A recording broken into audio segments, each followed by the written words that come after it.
Hi friends, நாம் அன்றைக்கி பிஸ்மில்லாபாத் எப்படி செய்கிறதுன்றதை பார்க்கலாம். குக்கர் வச்சுக்கோங்க. குக்கரில் நான் எங்கள் பருப்பு ஊற வச்சுருக்கேன். அதை இதில் சேர்த்துக்கலாம்.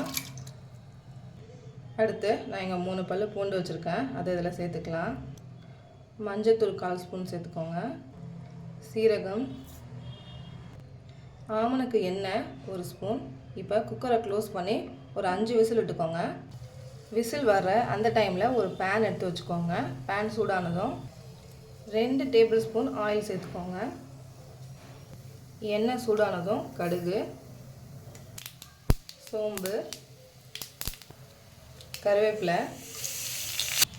அடுத்து நான் இங்கே 10 சின்ன வெங்காயம், ஒரு பெரிய சைஸ் தக்காளி, 2 பச்சை மிளகாய் கட் பண்ணி வச்சுருக்கேன். அதை இதில் சேர்த்துக்கலாம். நல்லா வதக்கிக்கோங்க. நான் இங்கே கத்திரிக்காய், முருங்கைக்காய், கேரட் வச்சுருக்கேன். அதை இதில் சேர்த்துக்கலாம். நல்லா வதக்கி விட்டுக்கோங்க. தேவையான அளவு உப்பு. இப்போ இதை ஒரு 10 நிமிஷம் மூடி வைங்க. பாருங்கள் ஃப்ரெண்ட்ஸ், பருப்பு நல்லா வெந்துருச்சு. இப்போது இந்த பருப்பில் நம்ம வதக்கி வச்சோம் இல்லைங்களா, அந்த காயெல்லாம் இதில் சேர்த்துக்கலாம். அடுத்து நான் இதில் சீரகத்தூள் 1 ஸ்பூன் சேர்த்துக்கிறேன். தனியாத்தூள் 1 ஸ்பூன். அடுத்து நான் இங்கே பிஸ்மில்லாபாத் பொடி வச்சுருக்கேன். அது இதில் சேர்த்துக்கலாம். நீங்கள் இது இல்லைன்னா சாம்பார் பொடியும் சேர்த்துக்கலாம், தப்பு இல்லை. நல்லா கலந்து விட்டுக்கோங்க. பாருங்கள், காயெல்லாம் ஓரளவுக்கு வெந்துருச்சு. இந்த டைமில் நான் புளி கரைச்சி வச்சுருக்கேன். அந்த தண்ணி இதில் சேர்த்துக்கலாம்.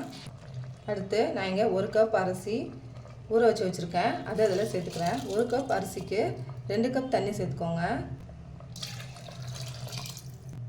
அடுத்து 2 டேபிள் ஸ்பூன் நெய் சேர்த்துக்கோங்க.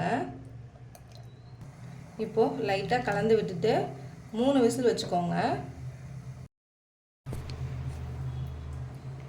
பாருங்கள் ஃப்ரெண்ட்ஸ், பிஸ்மில்லாபாத் ரெடி ஆகிடுச்சு. எவ்வளோ சூப்பராக இருக்குன்னு.